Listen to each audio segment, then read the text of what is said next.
I think what a lot of what the movie tries to speak about as well is you can't do this alone. I'm speaking today with Daniel Pozo, the head of character animation on GOAT at Sony Animation or Sony Pictures Animation. Daniel, thank you so much for the time. I appreciate it. No, no worries. Happy to be here. I've said to numerous people that I really love GOAT. Like it's just so much fun, and I love the visual style. And I mean, you mentioned this just before we started chatting, but I would love to know what got you into animation. What is it that you're passionate about the art form? Absolutely. When I was a kid, I was really obsessed with film and filmmaking, and having an older brother that introduced me to a lot of different movies, a lot of different styles of movies, from anime to live action to not your usual Disney kind of movies as well. I I realized I had a passion for animation, but also film in general. And from a young age, I just tried to find as much information on like how to make movies and how animation is done. And then seeing movies like The Lion King or the first Toy Story, and then the Blizzard um, game and cinematics for games like the original Diablo or Warcraft 3, like seeing those cinematics just really made me feel like that's a career, something that I would really, really love to be in. And yeah, when I after I went to school for animation, it really I became hyper focused on the actual medium of animation, and specifically doing animation or the performance side of animation, not so much the other disciplines that animation kind of encompasses. So I kind of hyper focused on the movement and performance, and then yeah, it all was a launching point from then. Truly, there's animation for me has been something that I've been absolutely fascinated with right through. I remember talking about animation cells and 24 frames per second and all this stuff as a kid, because it's amazing to me how you can give life to a vision to a drawing Yeah, or computer generated. It's just incredible. Um, and I have to say, I genuinely mean this. Sony has found their niche. I mean, their animated style, especially, and I know you're involved in the Spider-Verse films. yeah. I would say since then, Sony is bringing something entirely unique. But what in your mind makes them so different? Like, what is it about this style that is different from anything else? I feel foremost, or firstly, the Sony is seems to be very creatively artistic driven. Like they're since I feel like it, even before Spider-Verse, that there's always been these movies that are very artistically driven by one voice or by a couple of voices. Like even going back to like the first Hotel Transylvania or Cloudy with a Chance of Meatballs. Like they I feel like Sony has always been trying to do something more artistically driven and unique and very different with different styles.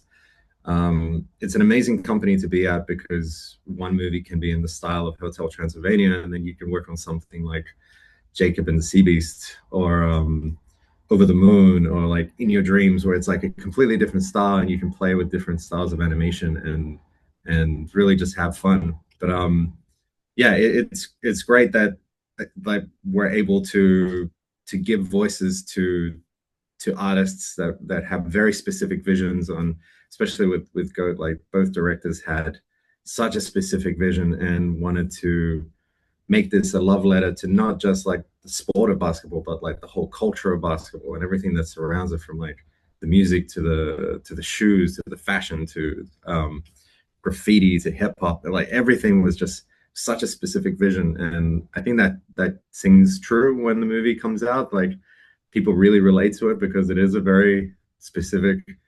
Um, yeah, it's a very like universal story, but also very specific in what they want to tell and how they want to tell it.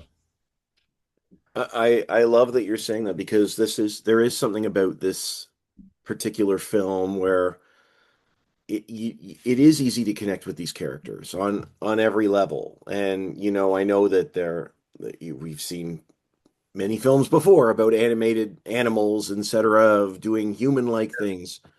Um, but there is something about there's an emotional story here that really you can connect with, and it's fun and it's funny. And what excited you to be involved in this particular film? The the initial conversation about what the directors wanted to achieve was really the launching point for me.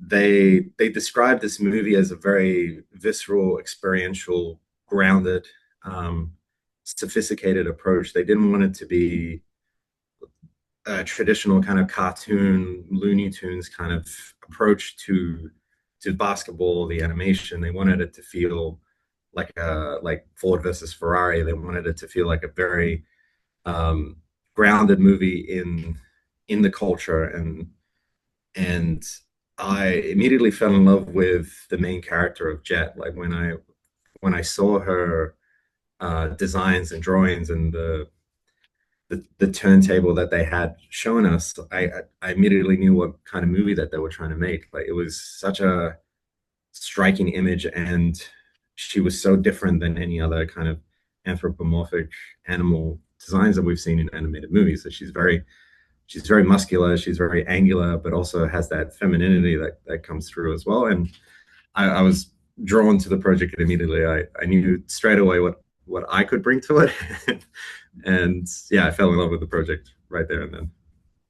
It's funny. I mean, the film's called Goat, and Will is the center point of the film. I really do think Jet is the central story in so many ways of this particular film. I love her journey and her look, and I see why that would draw you'd be drawn to that. What was there a particularly challenging aspect to bringing this film to life? I mean, you talk about how grounded you want it to be and driven by these characters, or a new technique that you wanted to bring to life through the film. Yeah, absolutely. Like immediately there were challenges that were very obvious. Like these characters not only had to run on two legs in bipedal form, but they had to have the ability to explode into quadruped mode, like on all four legs. And that was one of the biggest challenges at the beginning, was like, how can we make these characters um, feel real and visceral and just cool, and like make it look really fun to look at. And once we were able to establish how these characters moved, then using like real world basketball reference, or like shot mechanics or anything basketball related, that we could find and implement into these characters. Then it was about exaggerating the performance, like using their animal like idiosyncratic behaviors. Like Jet is a big cat, so we asked the question, like, what if she used her tail to dribble the ball, or what if goat Will Harris, or what if he used his head to pass the ball? And then we started opening up these conversations about, like, all right, we have the mechanics down of like how they should be playing basketball, but what if we injected a little bit of the animal side into it? And that then it opened a bunch of new doors. But we established this new process on this movie called assets in motion, where we were able to have a very, very fast version of the character in animation, so that we could just experiment as quickly as possible. And we were able to create a bunch of different tests that we then showed the directors, so we could have those early conversations before we got into main movie production, and just hash out, like, what do we like, what don't we like, which sometimes is just as important, like figuring out um, what the shorthand is with the directors, what they really like and what maybe they don't want to do. And that just informed like the entirety of the show. Like we were able to just have all these answers, all these questions answered right really, really early in production about it. It's funny you say that. This isn't really a question, it's just a moment when we were watching it, because we noticed these little details. My youngest, who's 11, leans over to me and he says, "Dad, why are there holes in the ball?" I said, well, probably because they're animals and they would use their claws they would need to grab it. Oh, like these little details that sort of bring the world like tactile look. Mhm. They're fun. It's fun to see. Um, Yeah, even down to the performances, like the capybara character of Daryl. Like one of the best moments I found was when one of the animators threw in like a little ear twitch before they started talking, and it kind of showed that like that was his brain processing things. Like he would some like thing would fire in his brain, his ears would twitch, and then he would say the line. And it was such a fun little detail for his character that we tried to implement that for the rest of the movie. Every time that when his one brain cell would fire and he would think of something to say, like his ears would kind of precede the performance. I love that. Yeah, yeah. It's like one of the things I noted is that there's a lot of detail in this film, but it's not going for realism. It's this unique blend of hyper detailed and so frenetic and energetic in its style. But it still comes back to character. It's a wonderful mix. Yeah, Um, we wanted to find a blend of it feeling grounded and sophisticated, but also be playful. Like we wanted these characters and the designs of the characters really lend to a playful kind of style that they feel a little bit more tangible, a little bit more squishy. That they're not.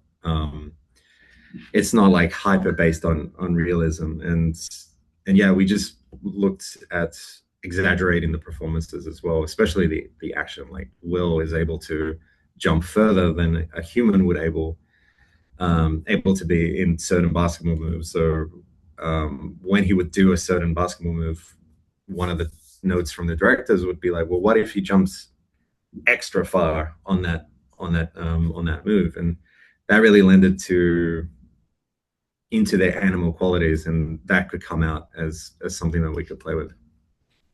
yeah, yeah.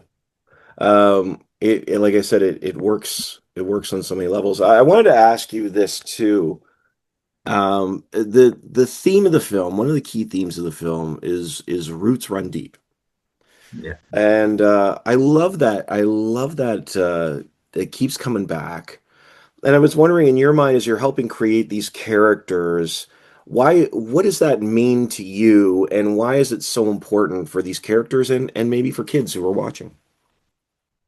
I think for me the it meant a sense of family. It meant a sense of like team camaraderie, and I think what the movie tries to speak about as well is you can't do this alone. You can't be alone kind of person trying to achieve your goals. That a lot of people help you along the way, and even in as we were making the movie, we had so many animators and so many different people in different departments, like all coming together to make this movie. It was such a team effort that it was not just on one person doing things alone. Like I had to lean on my leadership team and my animation team to really step up and bring their best versions of their animation. And I think that's where Roots Run Deep is the underlying kind of moral of the story is that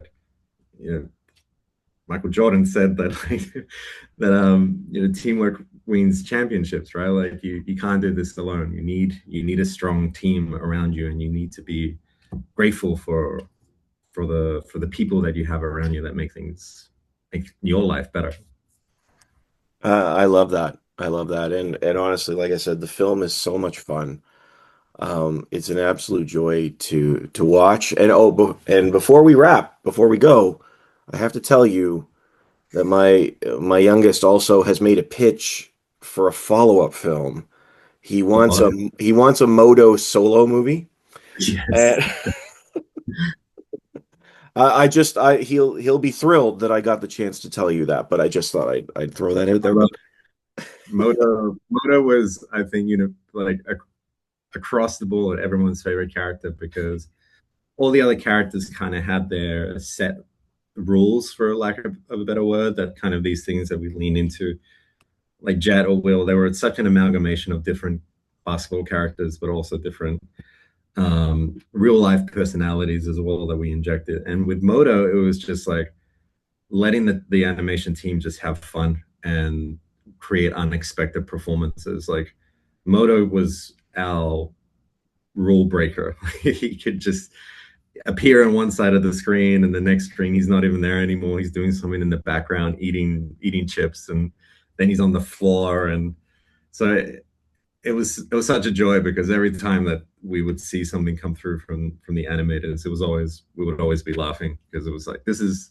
hilarious. It's ridiculous, but hilarious. And the directors were so on board with it. They were just like, go for it. Let's push it. Let's keep having fun with this. It honestly, they all win you over, but he's absolutely a favorite. He's just so fun. And honestly, Daniel, thank you so much for the time. I really do appreciate it. The film is just a blast, and I have a great day. I wish you the best. Yeah, you too. Thank you so much. Thanks so much, man.